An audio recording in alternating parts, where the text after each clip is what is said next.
Hello there, everybody. Charles Hamaker here with you. It is the first time, and it's got to be several months, that we're doing a Futures follow-up. If you're not familiar with the show, or you might have forgotten what it's about, this is essentially, we've got Circling Seattle Sports on Converge Media. We are in the Black Media Matters studio right now. We do our weekly show on CSS on Converge that does a total wrap-up of the 8 professional sports teams here in the city of Seattle, right? Going over the games that they've played, their news, injury reports, so on and so forth.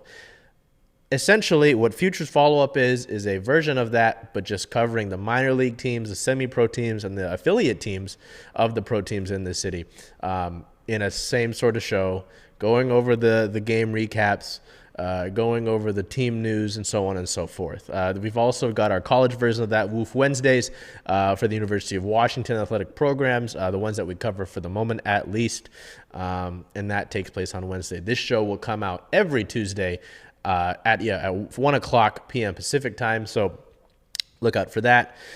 We've got a few. We'll go over the list of teams, just so you can familiarize yourself and know what's going on. Nicole, I will put the timestamps in this one as well. We've got a few hockey teams here. The Coachella Valley Firebirds are the AHL affiliate of the Seattle Kraken. They are the one step below the Kraken in that organization.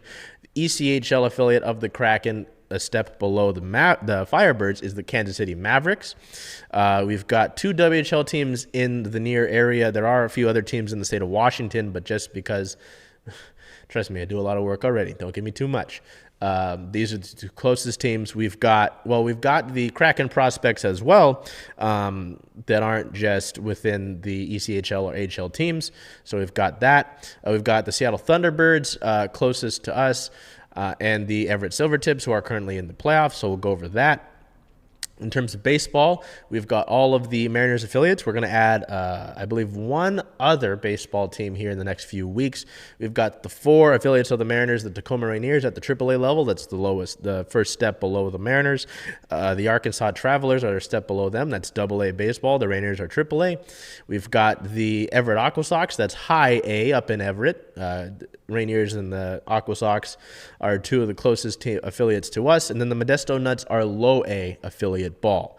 We'll also, when we get other Mariners-related news prospects-wise, whether it's complex league, stuff like that, and other sort of prospect-related news, we'll go over that as well as its own thing. Then, in terms of soccer, there's a lot of soccer happening in the area. The Tacoma Defiants are the MLS Next Pro team of our Seattle Sounders.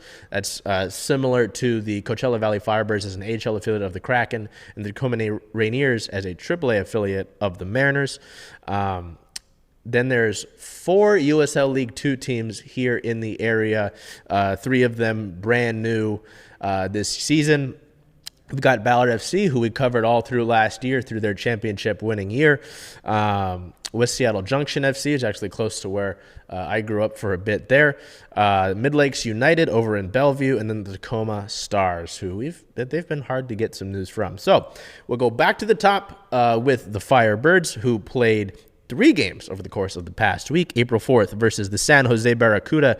That was a 3-1 victory. Our player of the game, goaltender Chris Drieger, the veteran goaltender, 34 saves and a .974 save percentage in that one. Nice to get that one, especially over a divisional opponent for the Firebirds. Then 2 games back-to-back on the road in Abbotsford against the Canucks. April 6th at the Canucks in overtime win 2-1. Our player of the game, forward Max McCormick, Cap Max, the team's captain, scored 2 goals, one in the dying moments of the third period to tie things up at 1, and then his overtime game-winning goal. So 2 goals, 2 points, a 2+- and 2 shots on the night for Cap Max. Then the next day, the Firebirds don't wait until overtime to win this one. They pull out a big effort, a 7-2 victory over the Canucks. Our player of the game, there's a few different ones we could have gone with. Alice Deska was solid in net. Obviously, with the 7-2 score, there were multiple contributors throughout the course of the game. But making his second appearance for the Firebirds, he did play in the overtime win over Abbotsford the night before. Player of the game, forward Leighton Road. We'll talk about Road in a second here with team-related notes, but Road, 1 goal, 1 point, 2 shots, 1+-, his first goal at the AHL level. So, I mean, there's not too much you look at with the Firebirds, the games there. I mean, they continue to chug along. They had somewhat of a slow start to begin the year, but, with how loaded they've been, with guys like Shane Wright there for the majority of the time, even though he's with the Kraken right now, a bunch of players who have been at the AHL level, whether it's guys like John Hayden, Cameron Hughes, Cale Fleury, Stezka, and Drieger have been there. So there's a bunch of NHL talent that's been around the league in the national, playing at the AHL level with the Firebirds right now, and a ton of young talent as well. Logan Morrison was down there, Ryan Winterton was down there. They're both up currently with the Kraken. Tucker Robertson is a fun name. So there's a bunch of talent with this Firebirds team, and they've secured a lot of things. They're top of the Western Conference right now. The only team that they're behind in the entirety of the AHL is the team that they lost to in the Calder Cup final, and that is the Hershey Bears. So we go to team-related notes here, and if you watch our CSS on Converge show, you'll know that we had this segment as well for them.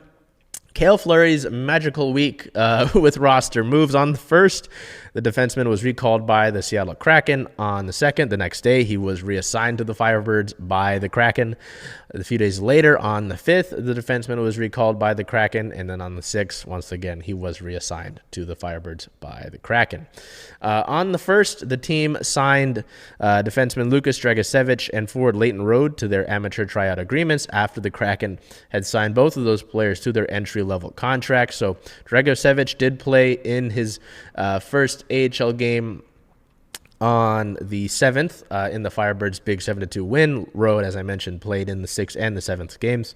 April 5th, the team recalled defenseman Ryan Jones from ECHL affiliate Kansas City Mavericks as Cale Fleury was going through the up and downs there. So not too much there to go over team notes-wise for the Firebirds, but solid week. You get those victories, you continue to push yourself forward, you continue to move towards the playoffs, and locking up your spot and your respective seats. So the Firebirds sit at a 43 win, 14 loss, 5 overtime loss, 4 shutout loss record, 95 points on the season so far, according to the AHL website. They sit at first in the Pacific Division and first in the Western Conference. As I mentioned, only second best point total in the league besides the Hershey Bears. Looking ahead, the Firebirds play 3 games over the course of the next week, all of them at home. April 10th versus the Ontario Reign is a 7 o'clock start. April 12th versus the Bakersfield Condors is a 7 o'clock start. And then April 14th versus the San Diego Gulls is a 3 p.m. start. We shift over here, continuing within the Kraken system, over to the ECHL affiliate Kansas City Mavericks. And at least with the Kraken fan base, a lot of folks know about the Firebirds, and that's fine, that's great. But the ECHL affiliate has been doing a lot of great things, a lot of records throughout the course of the year for the Mavericks. So we'll go through some of that, as some of them are noted throughout the course of the games we'll talk about, as well as the team notes that we'll talk about. So the Mavs played 3 games over the course of the past week. April 3rd at the Utah Grizzlies was a 5-1 victory. Our player of the game forward, Jacob Hayes, 1 goal, 1 assist, 2 points, a 2+- and 6 shots. That win helped the team record the most road wins in one season in ECHL history. April 5th at the Grizzlies, a 7-4 victory. Our player of the game for Jeremy McKenna, 2 goals, 3 assists, a 5-point night, a 5+- and 6 shots on the night. In this game as well, Kulkoski reached 200 pro games, 200 pro games. I'm a little excited here. I'm sorry. And then on the 6th, to complete that nice little sweep, the Mavericks won 3-1 on April 6th at the Utah Grizzlies. Our player of the game forward, Kate Borchardt, 1 goal, 2 assists, 3 points, a 1+- and 3 shots on the night. 2 things to note in this game. Forward Patrick Curry, with a goal in this one, breaks the Mavericks record for the most goals in a season. So nice to get that franchise accolade there. The win also gave Kansas City the most points in a season in franchise history. So pretty impressive, just to look at it there. The Mavericks, they've been strong all season long. They kind of backed into the playoffs a little bit last season, and for them to be pretty dominant throughout the course of the year so far as they look to kind of wrap their season up and get into the playoff and get their respective playoff seed has been pretty impressive. You know, there's not a lot of big names here. Max Andreev is a guy I remember from development camp with the Kraken. Jack LaFontaine is here. He's another guy I remember from development camp. So there's not a lot of big names or names really that you might remember. With the Mavericks, Tucker Robertson was down there for a little bit, but now he's back up full-time with the Firebirds. But it's still fun to watch, and I mean, especially when it's winning hockey, so I can't complain too much. We go straight into team-related notes here because there's a few of them. On the first, the team had defenseman Ryan Jones returned to them by AHL affiliate Coachella Valley. On the same day, forward Nolan Walker returned to the team after a loan with the AHL Cleveland Monsters. Walker played 4 games with Cleveland, his first 4 career AHL games. On the third, the team signed forward Nolan Sullivan. Sullivan wrapped up a collegiate career at the University of Nebraska-Omaha, where he was the team captain in each of the last 2 seasons. Sullivan wore a letter in 4 of his 5 collegiate seasons at Nebraska-Omaha. In 5 NCAA seasons, Sullivan notched 27 goals and 34 assists across 171 games. He is now the 4th member of the 2023-24 Mavericks to have an affiliation to that university, joining defenseman Ryan Jones and Nate Knepke, as well as goalie/video coach Rob Cotier. So that's pretty cool to note. Also on the 5th, the Mavericks earned the Brabham Cup to be named ECHL regular season champions. On the same day, Ryan Jones was recalled by the AHL affiliate Coachella Valley Firebirds because of the Cale Fleury move. So that's it for our Mavericks. Looking ahead, they've got a 51-win, 11-loss, 4 overtime loss, 2 shootout loss record for 108 points on the year. They're first in the Mountain Division, first in the Western Conference. Looking ahead, they've got 3 games upcoming, 2 of them against the Cincinnati Cyclones to wrap up their home season. And these last 3 games, I believe, are the last few before the playoffs. April 9th versus the Cyclones is a 5:05 Pacific time start. April 10th versus the Cyclones is also a 5 o'clock start. I made them Pacific time starts because I didn't want to deal with the different time zone. And, you know, most of the folks watching this should be West Coast time, so we'll see. Anyway, April 13th to close out the regular season, I believe, at the Iowa Heartlanders is a 5:05 Pacific time start. From here, as I mentioned to begin the show, we go directly into our Kraken prospects, that aren't within the system technically yet. There's a bunch of folks within the Western Hockey League where the Thunderbirds and the Thunderbirds and the Silvertips play. So we'll get into that in the WHL prospects. Starting off with a guy who's impressed all season long, Jagger Firkus. The Firkus Circus was named the East Division nominee for the 4 Broncos Memorial Trophy, which is presented annually to the WHL Player of the Year. In addition to this, Firkus picked up a few accolades as he's currently in the playoffs right now with Moose Jaw. East Division Player of the Year, WHL Player of the Month for the month of March, as he recorded 16 goals and 27 total points across 12 games in 4 games in the WHL playoffs so far, as Moose Jaw and the Moose Jaw Warriors have advanced. Firkus has 2 goals, 5 assists, 7 points, a 5+- and 15 shots. Moving over here now to Portland Winterhawks defenseman Tyson Yugnauth. Yugnauth in 4 games played, 1 assist, 1 point, a 2+-, and 6 shots. Everett Silvertips defenseman Caden Hamill in 5 games played, 2 goals, 1 assist, 3 points, and 19 shots as the Silvertips advanced back on Sunday. And then Kelowna Rockets defenseman Caden Price, 6 games played so far in the playoffs, 1 goal, 7 assists, 8 points, 3+-, and 8 shots on the playoffs so far. Going over to the OHL, staying in the CHL, going over to the OHL, we've got 4 prospects here who are in the playoffs. Defenseman Ty Nelson with the North Bay Battalion. In 5 games played so far in the playoffs, 3 goals, 2 assists, 5 points, a 1+-, and 22 shots so far for the heavy shooting defenseman. For David Goyette in the Sudbury Wolves, 5 games played, 4 goals, 5 assists, 9 points, a 1+-, 18 shots, and 2 faceoff wins. Both of these two are with the Kitchener Rangers. Carson Rakoff, Razor, 5 games played in the playoffs, 4 goals, 2 assists, 6 points, 20 shots, and 3 face-off wins. And then Edward Chalet, 5 games played, 1 goal, 5 assists, 6 points, a -5 plus-minus, 4 shots, and 1 game-winning goal. With the Kraken prospects here, we wrap up with someone who's in Liga, goaltending prospect Nicholas Coco. Coco had 17 saves on 18 shots for the Pelicans against his former team in Game 1 of the Liga semifinal back on the 5th of April. The Pelicans and Coco advanced in the Liga playoffs after they won their series over HIFK 4-3. Coco started all 7 of those games with a save percentage of .915. So pretty impressive there for one of the Kraken goaltending prospects. We move along here. We don't have anything Thunderbirds related, unfortunately. I always love talking birds. I'm sorry to my Thunderbirds contingent. I wish I had more to talk about for you. That's not the case right now. We'll go over here to the Silvertips. I know I just go from the birds to the tips. I'm sorry. It's just how we do things. The Silvertips in their first round matchup against the Vancouver Giants advanced with their win on Sunday, but we'll go through the past few games of this series. March 29th, in the first game of the series versus Vancouver at home at the Angela Winds Arena, a 4-6 loss. Our player of the game forward, Ben Hammerling, 2 goals, 2 points, and 6 shots. March 30th versus the Giants, another loss, 1-2. Our player of the game forward, Austin Roost, the Predators prospect, 2 goals, 2 points, a 2+-, 7 shots, and 21 of 30 face-off wins. On the third, on the road to keep things up. Wait, did I get that wrong?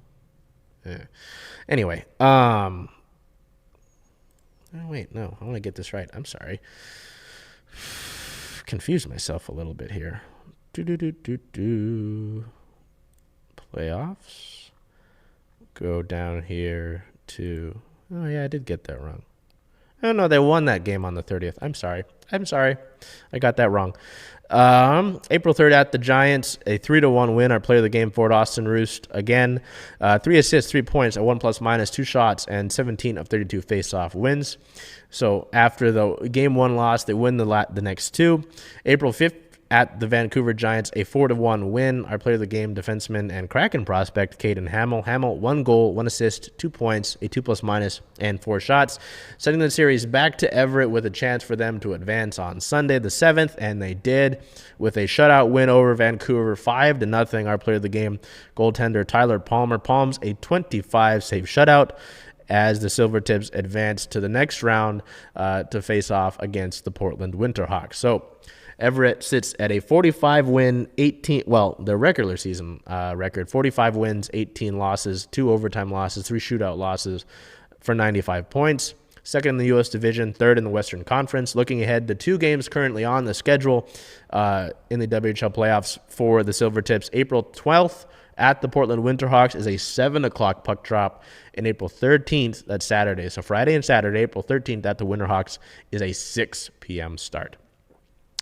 From the hockey, we go into the baseball, and it's all these Mariners affiliates. So we'll go over here. The Tacoma Rainiers started their season a week ago. So we've got this isn't the beginning of their season like the rest of the affiliates.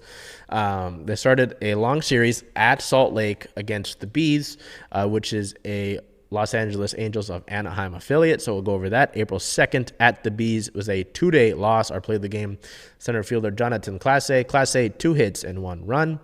April 3rd at the Bees, a 6-3 victory. So the Rainiers get back into the win column. Our player of the game, center fielder Cade Marlowe, 1 hit and 2 RBIs on the day. April 4th at the Bees, a 7-4 win. Our player of the game, catcher Michael Papirski, 2 hits, 1 run, and 2 RBIs. April 5th at the Bees, a 6-1 victory. Our player of the game, first baseman Jason Vossler, 2 hits, 1 run, 3 RBIs, and a walk. April 7th at the Bees, a 6-1 victory. Player of the game, starting pitcher Dallas Keuchel, 5 innings pitched, 3 hits against no runs allowed, no walks, and 3 strikeouts in a nice debut in a Tacoma uniform. And April 7th, this game was made up. It was the April 6th game originally, but that game got snowed out. The makeup game, a 1-2 loss. The Bees walked that one off. Our player of the game, third baseman Michael Chavis, 1 hit, 1 run, 1 RBI. A solo homer accounts for the only Rainiers run of the day. We'll go straight into it with injury-related news and stuff as such as that. Jonathan Clase missed games from April 3rd through 5th with a jammed finger. As a response to that, we'll go straight into team-related news. The team brought up Curtis Washington Jr. from Clase Modesto, and as a corresponding move to Washington Jr. coming up, not junior, right-handed pitcher Corey Abbott was released after just one appearance. Other team-related notes here, a bunch of stuff on the 5th. Left-handed pitchers Dallas Keuchel and Sammy Peralta were added to the active roster. Keuchel signed, brings some starting depth for the Mariners, was signed last week. And then Sammy Peralta was claimed off waivers from the Chicago White Sox by the Mariners and outrighted directly to the Rainiers.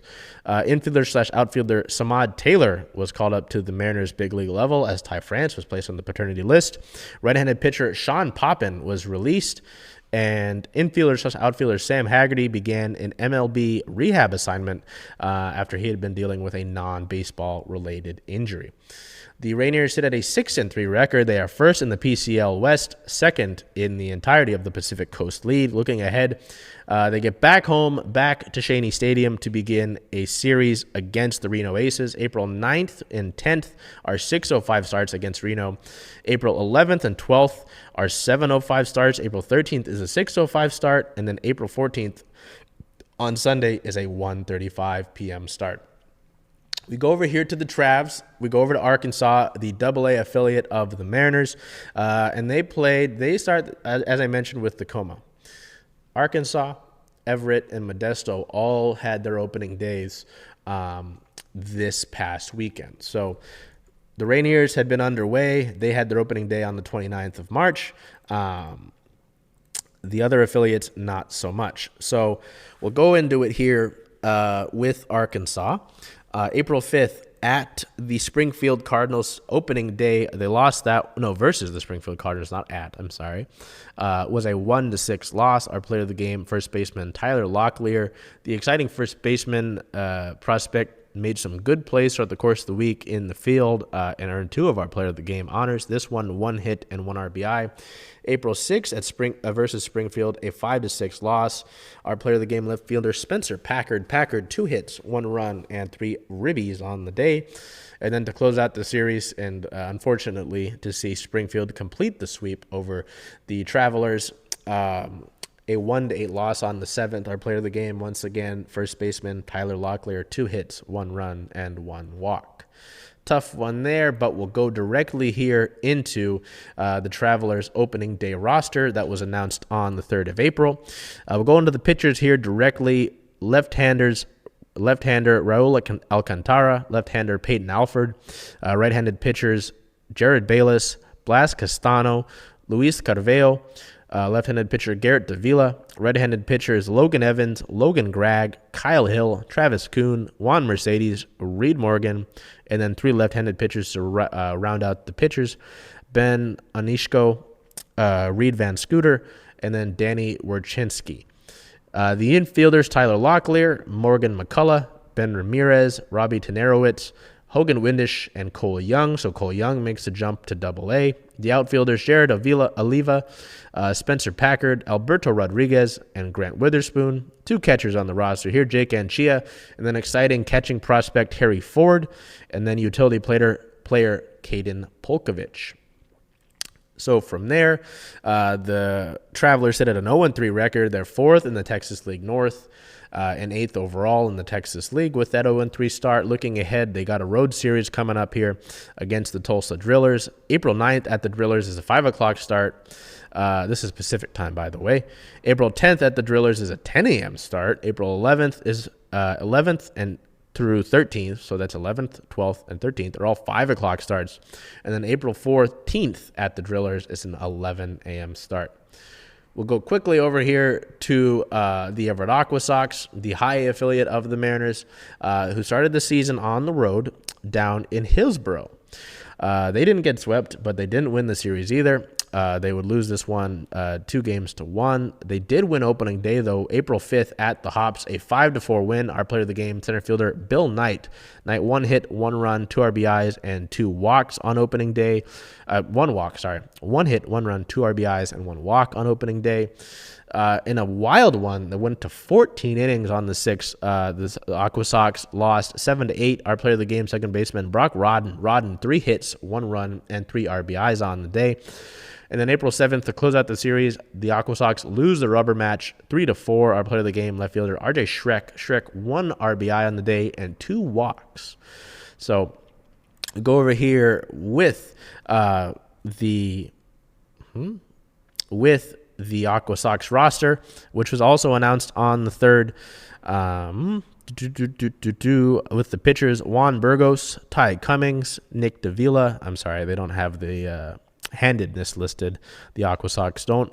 Brandon Garcia, Ryan Hawks, Chris Jefferson, Jimmy Kingsbury, Holden Laws, Michael Morales, Shaden Pevyhouse, who has one of the best names in the system, Marcelo Perez, Brian Pope, Stephen Wraith, who was a University of Washington graduate product, Jason Ruffcorn, Alan Sathoff, Troy Taylor, and Blake Townsend. The 2 catchers on the roster are Freddie Bautista, and Ty Duvall. The infielders, Hunter Fitzgerald, Josh Hood, Gabriel Moncada, Brock Rodden, Axel Sanchez, and Ben Williamson.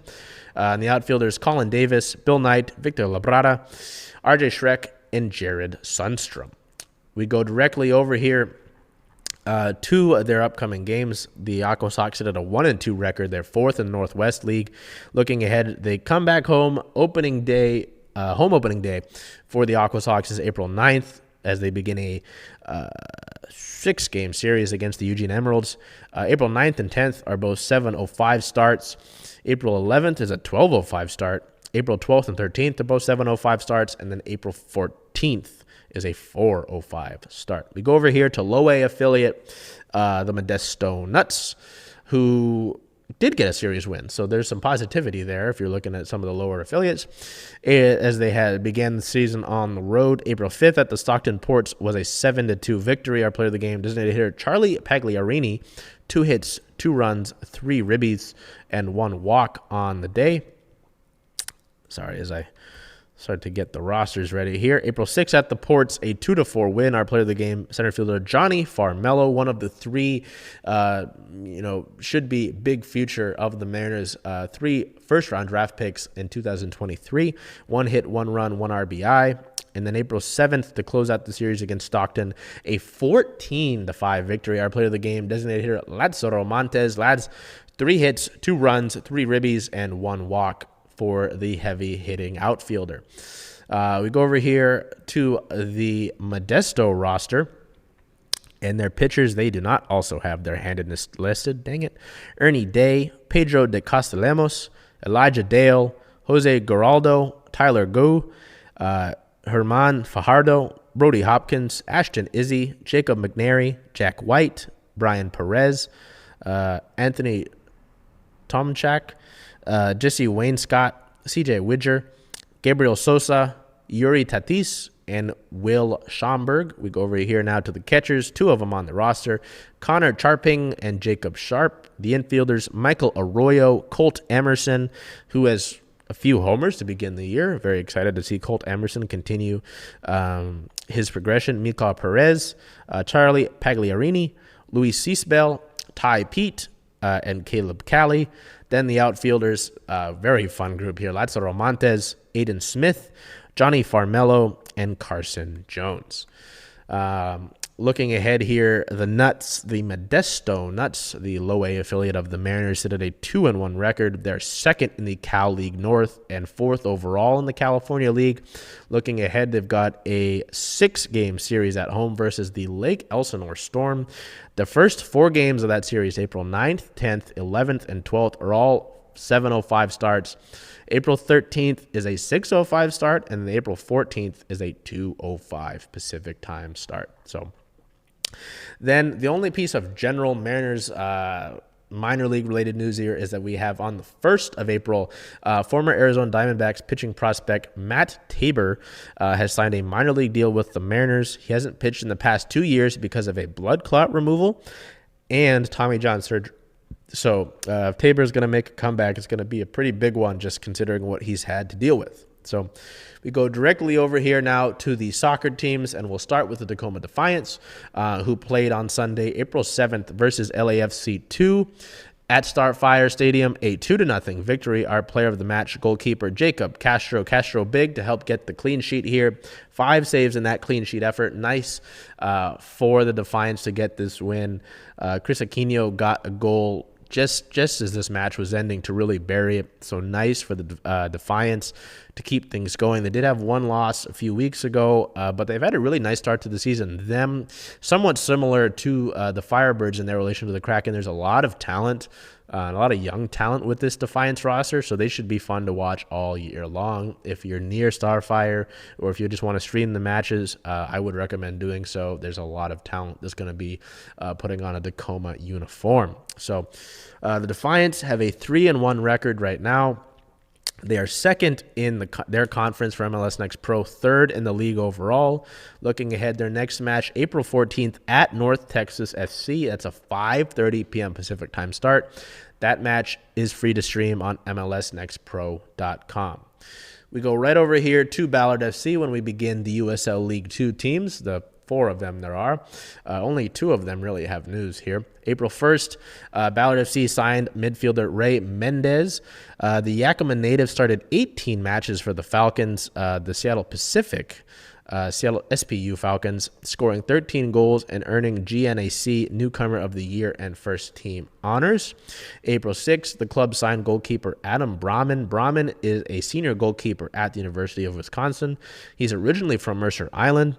Adam spent 2 seasons at MSU before transferring to Wisconsin this past spring. At MSU, Adam was an all-conference and all-region player, leading his team to a 21-1 record in the year 2003.